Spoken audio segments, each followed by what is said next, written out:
Hi friends, welcome to our channel. Brahmamudi serial next ఎపిసోడ్లో ఏం జరగబోతోందో ఈ వీడియోలో చూసి తెలుసుకుందాం. మా ఇంట్లో కోడలిగా నటించడానికి డబ్బులు ఇస్తాను అని అన్న రాజ్ అసలేం జరిగింది అని తెలుసుకోవడానికి ఈ వీడియోని స్కిప్ చేయకుండా ఎండ్ వరకు చూసేయండి. రాజ్ కావ్యని కాళ్ళ వేలైనా పట్టుకొని అయినా బతిమలాడుకొని తన ఇంటికి తీసుకొని రావడానికి కనకం వాళ్ళ ఇంటికి వెళ్తాడు. అక్కడ రాజ్ కావ్యని ఎటకారంగా తన మగ అహంకారంతో అడుగుతూ ఉంటాడు. అప్పుడు కావ్యకి కోపం వచ్చి, మీరు ఎంత చేసినా తలకిందులుగా తపస్సు చేసినా కానీ ఏం చేసినా కానీ నేను ఆ ఇంట్లోకి అస్సలు రాను, ఆ గొడవ అస్సలు తొక్కను, మళ్ళీ తిరిగి వచ్చే ఉద్దేశమే ఉంటే ఆ గడప దాటేదాన్ని కాదు, ఇదే నా నిర్ణయం అని అంటుంది.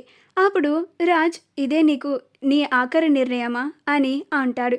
అప్పుడు కావ్య మొదటి నిర్ణయం అంటూ ఆఖరి నిర్ణయం అంటూ వేరు నిర్ణయాలు నాకు ఉండవు, ఏదైనా ఒక్కటే నిర్ణయం అని అంటుంది. అప్పుడు రాజ్ నేనే వచ్చి నాకు అవసరమని నిన్ను బ్రతిమిలాడుకుంటున్నానని నీ అహంకారాన్ని చూపిస్తున్నావు కదూ అని అంటాడు. అప్పుడు కావ్య అయ్యో భలే పట్టేశారే, నిజంగానే మీరొచ్చి నన్ను బ్రతిమిలాడుతున్నారని నేను నా అహంకారాన్ని చూపిస్తున్నాను అని అంటుంది.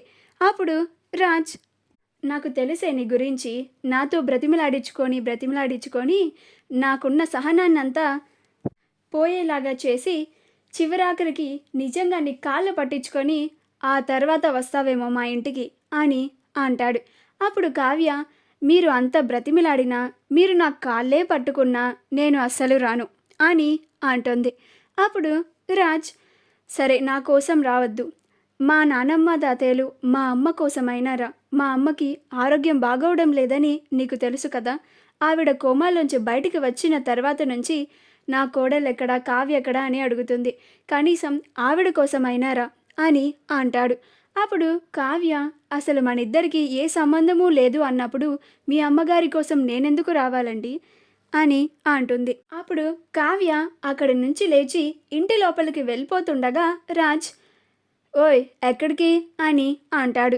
అప్పుడు కావ్య మీకే పని పాట లేదేమో, నాకు చాలా పనులున్నాయి అని ఇంటి లోపలికి వెళ్ళిపోతుంది. అప్పుడు కనకం మూర్తిలు ఇద్దరూ రాజ్ దగ్గరికి బయటికి వచ్చి బాబు మా కూతురు మాట్లాడిన దానికి మేము క్షమాపణలు అడుగుతున్నాము, ఆ రోజు మీరన్న మాటలకి దాని మనసు చాలా గాయపడింది, విరిగిపోయింది అని అంటుంది. అప్పుడు రాజ్ అయ్యో అత్తయ్య, మీ కూతురు అన్న మాటలకి మీరెందుకు క్షమాపణ చెప్తున్నారు, నేను కూడా ఆ రోజు చాలా ఎక్కువగానే మాట్లాడాను, ఇప్పుడు కూడా మా అమ్మ నానమ్మ తాతయ్యల కోసమే వచ్చాను అన్నట్లుగా మాట్లాడుతున్నాను, అందుకని కళావతి అలా చేస్తోంది అని అంటాడు. అప్పుడు కావ్య గట్టు మీద కూర్చొని ఆలోచిస్తూ ఉంటుంది. అప్పుడు రాజ్ కావ్యతో మళ్ళీ మాట్లాడడానికి ఇంటి లోపలికి వస్తాడు. కనకం మూర్తిలు ఇద్దరూ కావ్య రాజులు మాట్లాడుకుంటున్నారని, వాళ్ళు మధ్యలో రాకూడదని ఇంటి బయట నుంచే తొంగి చూస్తూ మొత్తం వింటూ ఉంటారు. రాజ్ లోపలికి వెళ్ళి నుంచొని ఆలోచిస్తూ ఉంటాడు. అప్పుడు కావ్య ఏంటి మళ్ళీ వచ్చారు, నేను మీ ఇంటికి రానని చెప్పేశాను కదా అని అంటుంది. అప్పుడు రాజ్ నువ్వు వస్తే కానీ నాకు కూడా ఆ ఇంట్లో ఎంట్రన్స్ లేదన్నట్లుగా మాట్లాడుతున్నారు మా నానమ్మ తాతయ్య మా అమ్మ, నిన్ను తీసుకెళ్ళకపోతే ఇప్పుడు నన్ను ఒక హంతకుడు హింసావాదిలాగా చూస్తారు, నేనేదో చాలా పెద్ద తప్పు చేసేసినట్టు చూస్తారు, కానీ ఇంత వచ్చి నిన్ను బ్రతిమిలాడినా కానీ నువ్వు రావడం లేదని, నువ్వు అసలు ఎలాంటి దానివో వాళ్ళకి అర్థం కావడం లేదు, నువ్వు చాలా మంచిదానివి, నిన్ను మా ఇంటికి తీసుకొని రావాలి, మా ఇంటి మహాలక్ష్మివి అని అనుకుంటున్నారు, కానీ ఇక్కడికి నేను వచ్చి ఎంత బ్రతిమలాడుతున్నా కానీ నువ్వు అసలు రావడమే లేదని వాళ్ళకి తెలియదు పాపం, అందుకే ఎలాగైనా సరే నిన్ను ఒప్పించి మా ఇంటికి తీసుకెళ్ళడానికి నీకు ఒక మంచి ఆఫర్ ఇద్దామని అనుకుంటున్నాను అని అంటాడు. అప్పుడు కావ్య ఏంటో ఆఫర్ అని అంటుంది.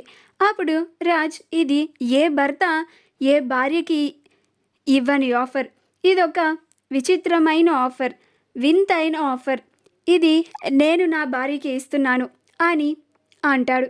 అప్పుడు కావ్య భార్య కాదు, మీరే కదా మన ఇద్దరికి ఎలాంటి సంబంధం లేదు అన్నారు, మళ్ళీ భార్య అని అంటారేంటి అని అంటుంది. అప్పుడు రాజ్ సరే ఎక్స్ భార్య అని అంటాడు. ఇది ఏంటంటే మా ఇంట్లో కోడలుగా నటించడానికి నీకు ఎంత కావాలి అని తన పాకెట్లో ఉన్న చెక్ బుక్ని తీసి బ్లాంక్ చెక్ మీద సంతకం చేస్తూ ఉంటాడు. అది విని ఆశ్చర్యపోయి కావ్య లేచి నుంచొని అలానే చూస్తూ ఉంటుంది. కనకం మూర్తిలు విని అవ్వా అని నోటు మీద వేలేసుకుంటారు. అప్పుడు రాజ్ చెప్పు ఎంత కావాలి అని అంటాడు. అప్పుడు కావ్య అలానే కోపంగా చూస్తూ ఉంటుంది.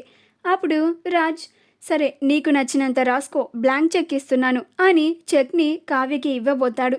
అప్పుడు కావ్య ఆ చెక్ని తీసుకొని ఏంటండి ఈ చెక్ని తీసుకొని మీ ఇంటికి వచ్చి కోడలిగా నటించాలా? అసలు ఎలా కనిపిస్తున్నానండి మీకు నేను? నాకంటూ ఒక ఆత్మాభిమానం ఆత్మగౌరవం అని ఉంటాయి తెలుసా మీకు? అసలు ఒక ఆడదాన్ని ఎలా ఎన్ని మాటలు ఎన్ని విధాలుగా ఎన్ని మాటలని బాధ పెట్టాలో అవన్నీ చేశారు. ఇప్పుడు మళ్ళీ నా ఆత్మాభిమానం మీద దెబ్బ కొడుతున్నారా? మేము నా పుట్టింటి వాళ్ళు పేదవాళ్ళమే అయి ఉండొచ్చు, మా దగ్గర డబ్బు లేకపోయి ఉండొచ్చు, కానీ మాకు ఆత్మాభిమానం పుష్టిగా ఉంటుంది. దాని మీద దెబ్బ కొట్టకండి, మీరే ఉంచుకోండి మీ చెక్ అని రాజ్ మొహాన విసిరేస్తుంది. అప్పుడు రాజ్కి చాలా కోపం వస్తుంది. అప్పుడు కావ్య మీరంటే ఏదో చిన్న కోసానైనా చాలా మంచివారు గొప్పవారు అని ఎంతో గౌరవం ఉండేది. ఇప్పుడు మీరన్న మాటకి అది కూడా పోయింది. పూర్తిగా మీ పైన నమ్మకం పోయింది. ఇక నేను మీ ఇంటికి రాను, మిమ్మల్ని నా భర్తగా ఇంకా అస్సలు అంగీకరించను అని అంటుంది. అప్పుడు రాజ్ కోపంగా అక్కడి నుంచి బయటికి వెళ్ళిపోతాడు. అలా దుగ్గిరాల వారి ఇంటికి వెళ్ళిపోతాడు. కనకం మూర్తిలు ఇద్దరు లోపలికి వచ్చి ఏంటమ్మా కావ్య, అల్లుడు గారు నిన్ను వచ్చి బ్రతిమిలాడతారు అని అనుకున్నాను, కానీ అంత మాట అంటారని మేము అస్సలు ఊహించలేదు అని అంటుంది.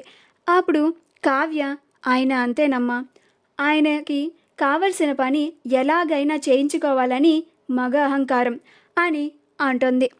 రాజ్ వాళ్ళ ఇంటికి చేరుకోగానే అపర్ణ కావ్య వచ్చిందా రాజ్ అని అడుగుతుంది. అప్పుడు రాజ్ రానంది అని అంటాడు. అప్పుడు అపర్ణ ఎందుకు రానంది, నువ్వు వెళ్ళి అడిగినా కానీ ఎందుకు రానంది అని అంటుంది. అప్పుడు రాజ్ జరిగిందంతా అపర్ణకి చెప్తాడు. అప్పుడు అపర్ణ అదంతా విని రాజ్ని చెంప పగలగొడుతుంది. మా వీడియో కనుక మీకు నచ్చినట్లయితే లైక్ చేయండి, షేర్ చేయండి, మా ఛానల్ని సబ్స్క్రైబ్ చేసుకోండి, పక్కనే ఉన్న బెల్ ఐకాన్ని క్లిక్ చేయడం